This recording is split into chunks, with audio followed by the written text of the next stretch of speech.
I want to welcome you to Go Fishing Ministries. We're here to ignite a fire within the body of believers about their God-given mission, which many have forgotten. Matter of fact, it could be said with all the chaos going on in the world today that the biggest problem that God has with the world is the church. Let me say that again because you didn't misunderstand me. The biggest problem that God has with the world today, which I might say He loves dearly, is the church. The 21st century world needs to meet God. They need an encounter with a living God. And the only agency that God left here on the earth to introduce Himself to the world is the church. And no matter what mathematical formula you choose to use, the church has failed to make the impact that it was charged to make. So let me tell you how I got here. So before I go any farther, I want to tell you how I got here. I'm sitting in a COVID ICU unit after checking into the hospital with what they said was the lowest blood oxygen level they had ever seen in anybody during the pandemic. I was a very sick person. And within moments after getting to the hospital and them kind of getting me stabilized, they transferred me into ICU unit. And I will tell you this, there is no lonelier place than you can be than in a COVID ICU unit. You're allowed no visitors. My own daughter, who was on the heart team of that hospital, was not allowed to come in and see me. And it didn't take long to realize that the very staff that was treating me was limiting their exposure from COVID patients also. And so I spent lots of time by myself. And your ability to communicate with the outside world will only be with your ability to keep a cell phone or a tablet charged and your ability to be able to text on it and send messages. That'll be it. So I'm there. They vacated the room pretty quick. It wasn't 10 minutes after I got in there that I was by myself. And within moments of being there, I got a question. And the question was this: why haven't you done what you talked about doing?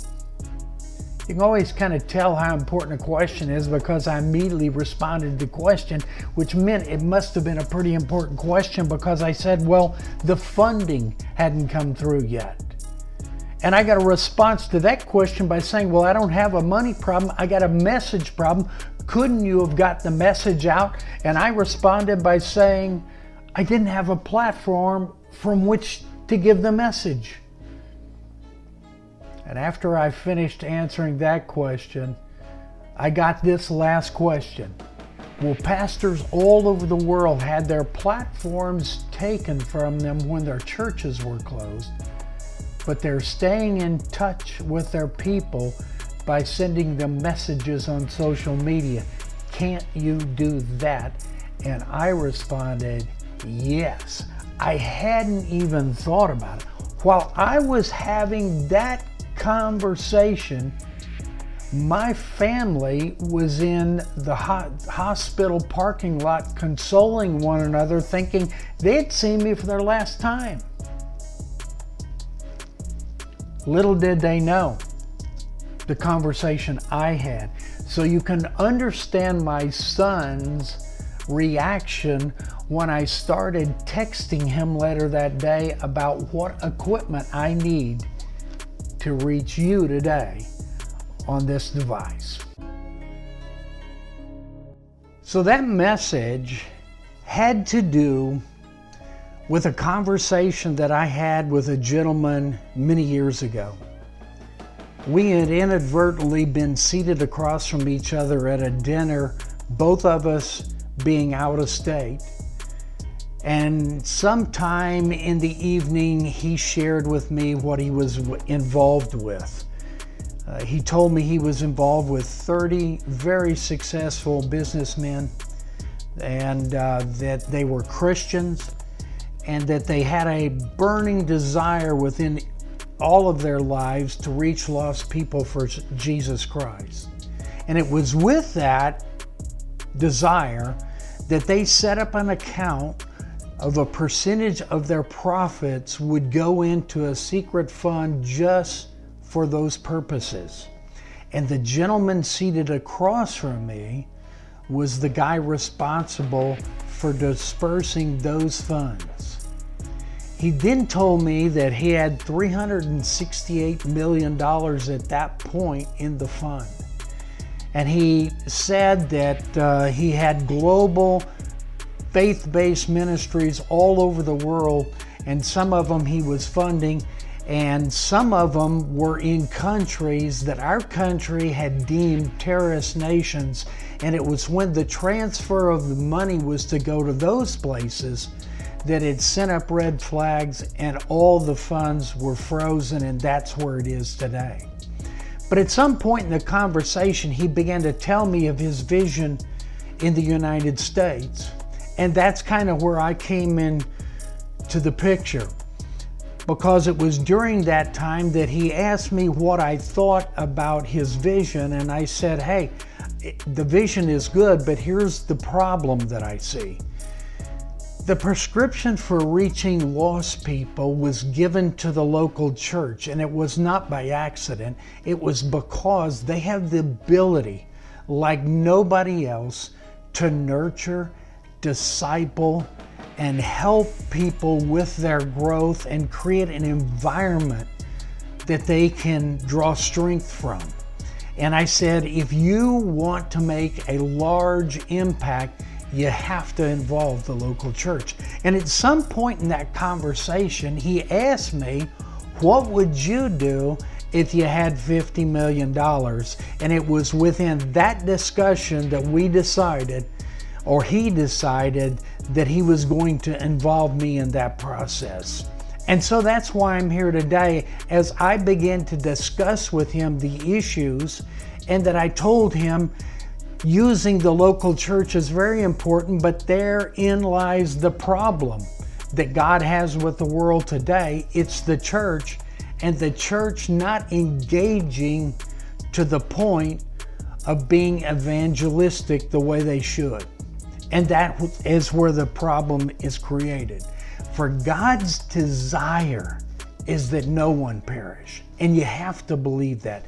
John 3:16 says, for God so loved the world that he gave his only begotten Son, that whosoever believes in him should not perish, but have everlasting life.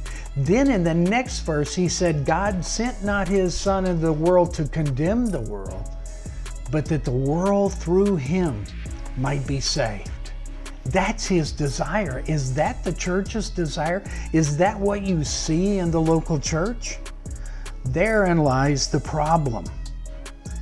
And the churches, for some reason, have allowed the world's ideology to filter into them to where they've stopped talking about the things that the world deems as negative.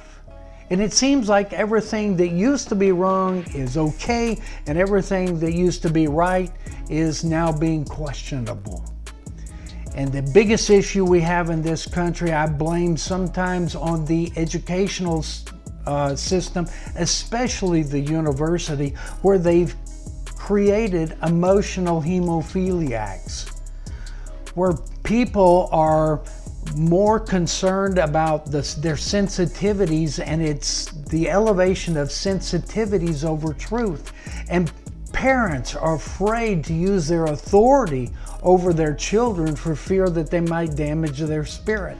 This has never been more prevalent than it was illustrated to me the other day when I heard a world famous pastor being interviewed by one of the major news networks, and they were asking him about a book that he's written.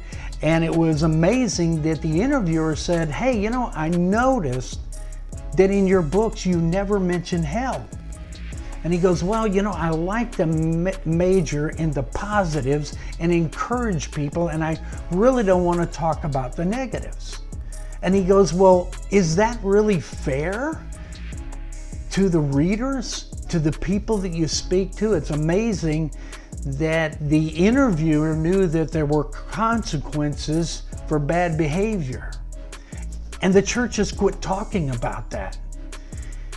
And the pastor doubled down on his statement by saying, no, I try to just measure and to promote positive values, and I want everybody just to get up and think positive thoughts all day long and to motivate people to elevate their thinking. Well, that works until somebody cuts you off on the freeway, but the thing is there real consequences to choices that we make.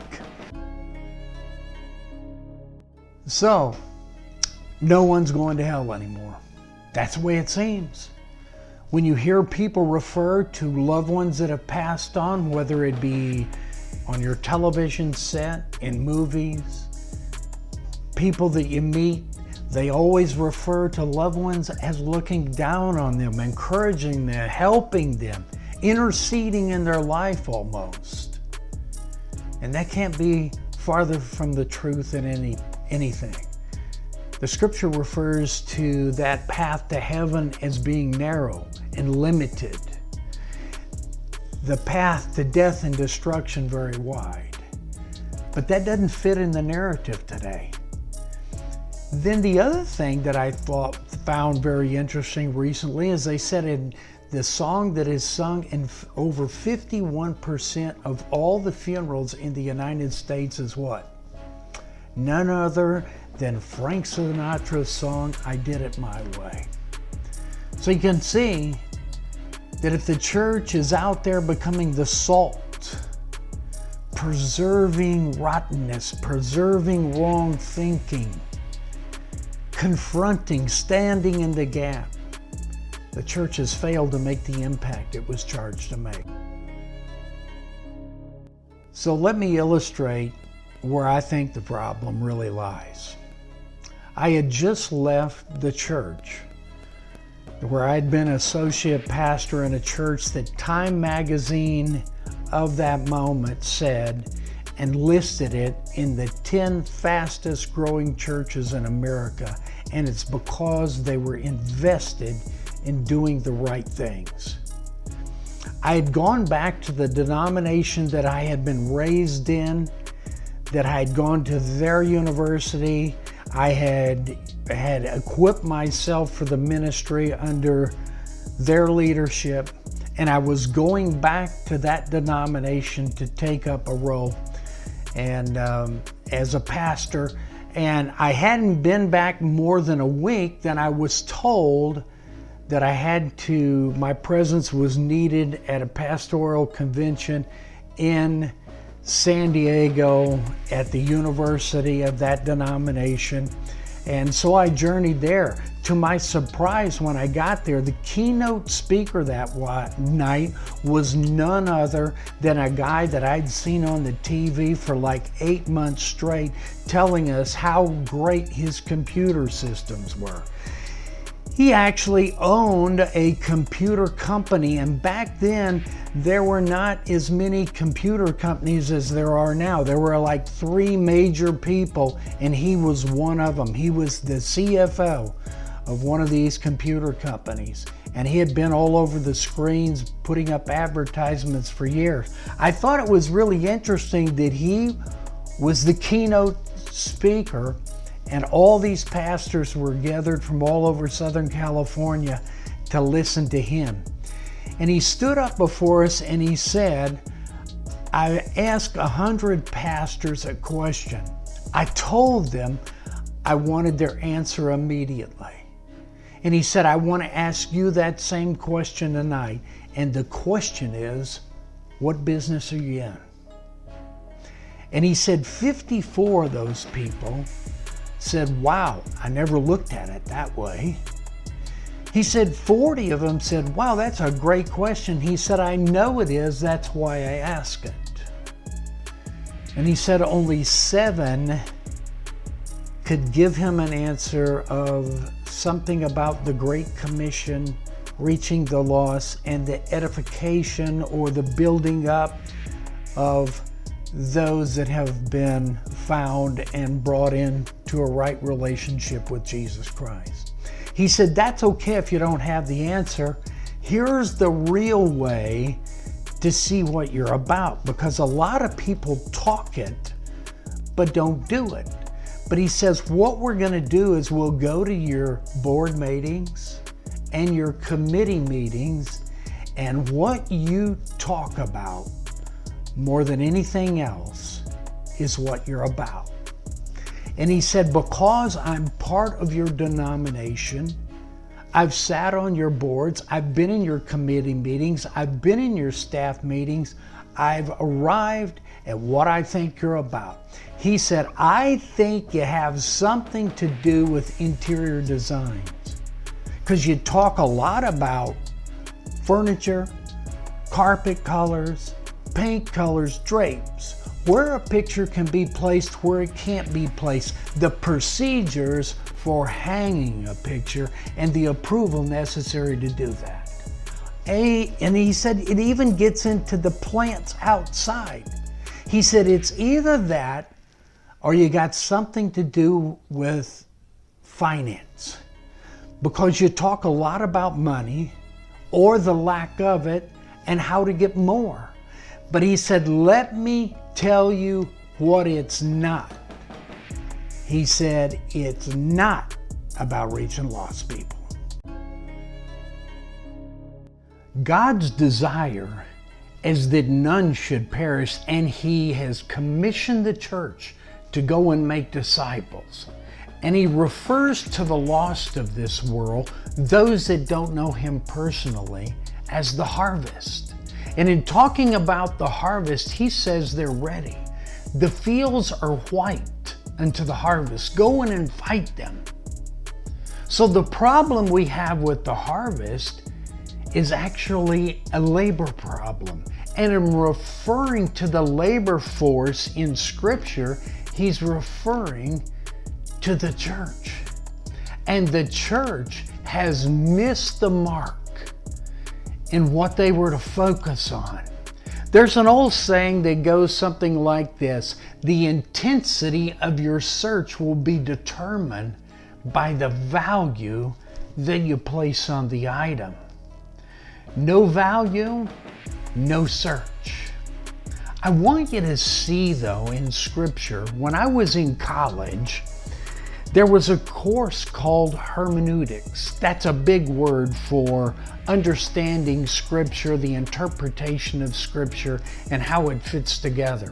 One of the takeaways I had from that course, yes, I did learn something, and that was this: when a command is given or a statement is given about a mission or what you're to be about, and it's backed up with parables, it only heightens its importance. I want you to see how God's picture and how his heart as it refers to lost people is.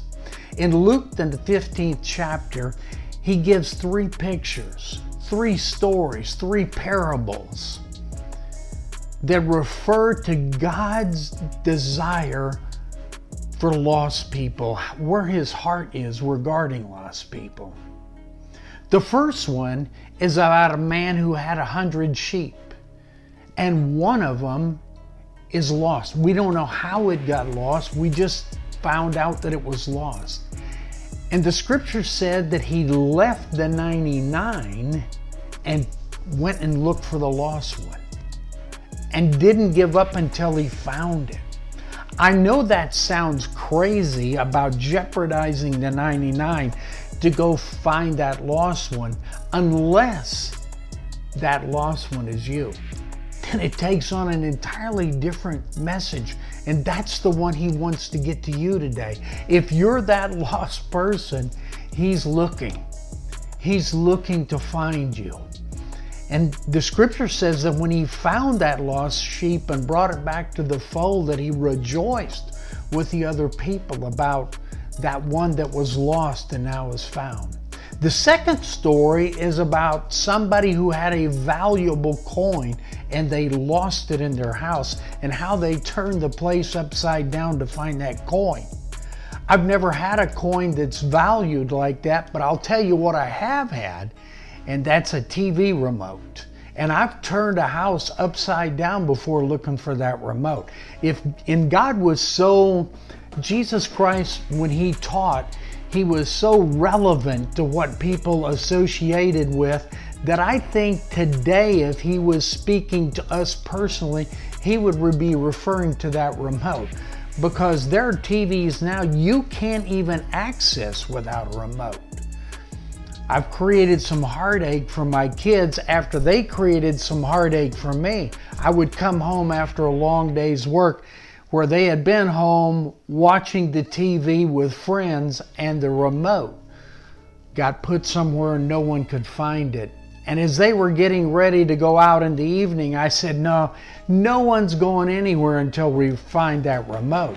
And it created a lot of anxiety, but we found that remote. The last story is one everybody's probably heard about. It's the one about the prodigal son. It's a man who had two sons, and the younger one decided one day that he wasn't going to wait until his father passed before he got his inheritance. He wanted it now. And his father agreed and gave him his part of the inheritance. And the scripture said he went into a far country and there spent all his money and parties and having a grand old time. And his friends were always around him until the money ran out. And once it ran out, it said there was a great famine that hit that land about the time his money ran out. And he finally made a deal with a guy who had a flock of hogs to feed those hogs for him. And at some point in his journey, he started feeding on the very thing he was given those hogs. And one day he had a conversation, and that conversation was with none other than himself. And he got to thinking to himself, my father's servants, the people that serve my father, have it better than I do. I will arise and go to my father and tell him I don't deserve to be your son. Forgive me. Just make me a servant and let me serve you. Do you see this picture? And the scripture says he got up and headed home. And it also says that when he was approaching, his father noticed him from a distance. No, a father will notice a son's gait better than anybody else. And this scripture said his father went to him and he fell down before his father and he said, Dad, I don't deserve to be your son. Please forgive me. Just make me a servant and let me serve you. And we know the story didn't end that way. He hollered to his servants and said, bring the finest robe, bring the ring that signified that he was a son. And he said, kill the fatted calf because we're going to party tonight. For my son who was lost has now been found. Do you see the heart of God in these three stories about lost things, lost people? These are referring to lost people and his desire that none should perish. And he's told the church, go and invite them. They're ready. So I serve with a pastor, as I said earlier. The one that Time magazine spoke of that church is the top 10 fastest growing churches in the nation. And he knew he had a heart for lost people, a heart like I had never witnessed before and other pastors. And God rewarded him with a tremendous harvest. because of his heart. And even after a stroke had forced him to the sidelines, every time we talked, no matter what we were talking about, it always came down where he shared the pain that he felt that new ministers that were coming into the ministry didn't have a heart for lost people. That's a big deal. And it's one that the church needs to address in these final days. So seeing the heart of God in these three parables that I just told you about gives you an indication of how important lost people are to Jesus Christ, to God. It is His will that none should perish. And He's commissioned the church to go out and make disciples. Go out and invite them. He says they're ready. They just need the invitation. And how churches get it so wrong. He's commissioned us to go and be fishers of men. And too many times the church has been going out and become keepers of the aquarium. They're going after church people. They're going after people moving into their area that are church people. And if you happen to be in one of these towns while this migration is going on throughout America right now, as people are moving from states that are extremely crowded and coming into other states, you could be in one of those communities where all you have to do is have the door open, and new people moving into your community are looking for a church.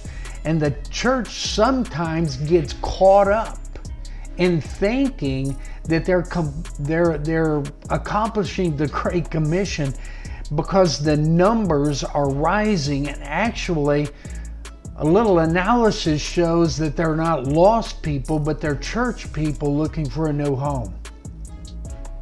God help us if that's what we're doing, but far too many times that's what's going on. The reason it's so important to have new converts is I want to ask you this question. What's the greatest miracle you've ever experienced or seen? And if you're a believer in Jesus Christ, that would be the day that you came to the saving knowledge of Jesus Christ, because what happened is that He changed your heart. The day that you committed to follow Him, a heart transplant took place. And what was important to you prior to that became less important, and new things became very apparent. New things became very important to you, and your life changed.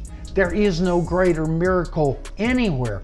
And when that happens in a local church, it becomes the blood transfusion that is needed, because people are constantly reminded of the power of God and what it can do in changing lives. No greater miracle anywhere can ever be done. So, what is it that we're to be about? We're to be about reaching lost people. So with all that said, who is the church? Is it a building or a group of buildings? Is that church? Or is His promise more around people, and where two or three are gathered in His name, that He is there in the midst? So the church is not a building or a group of building, it's the people. It's you and it's me. That's it. So it all boils down to us. I know this works better and it's more effective when the pastor, the leadership of your church, is involved in the same common goal of reaching lost people. When it's not, it becomes a bigger struggle. But for each person, it's important to know that they are the church and they have the responsibility to reach lost people, to go and invite them to come. So the other question I would like to ask you is one that I presented to a group of high schoolers back when I started in the ministry. And it was a very sober one for me when I asked the question of myself, is that if everyone was like me, would the church survive? Would it even be here today where I am witnessing to you if everybody was like you or me? It's a very sobering thing, because each one of us, when we're confronted with that, we have to look at the details and say, well, how many people have I reached in the last year? How many people have I reached out to and invited and brought in my whole Christian life? And far too many times that answer is embarrassing to you. And I'm not here to condemn you. All I want you to do is focus on where you are right now and start today and change whatever you need to change, so that you, when God leads somebody to you, that you take the responsibility and invite them. First, get in a church that's advancing to reach lost people, and not just talking about it, but actually doing it.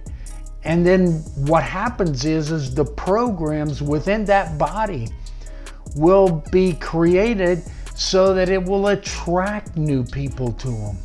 It's an important thing that we need to do. Hey, I've spent a lot of time sharing a lot of ideas, and when it all comes down to it, the responsibility lies with you and me. And it's something we need to take seriously, and I trust that you'll prayerfully consider it. And if you haven't been doing it, that you start doing it. The next session I have with you, I'm going to tell you, since we're Go Fishing Ministries, I'm going to tell you of a secret fishing hole I've got, which pertains to witnessing and inviting people. You don't want to miss it. It'll be next up. So I'm really glad those of you that got on and stayed to the end. I know that's a tough thing to do, but I hope you'll be back and share everywhere you go in life with lost people about the good news of Jesus Christ.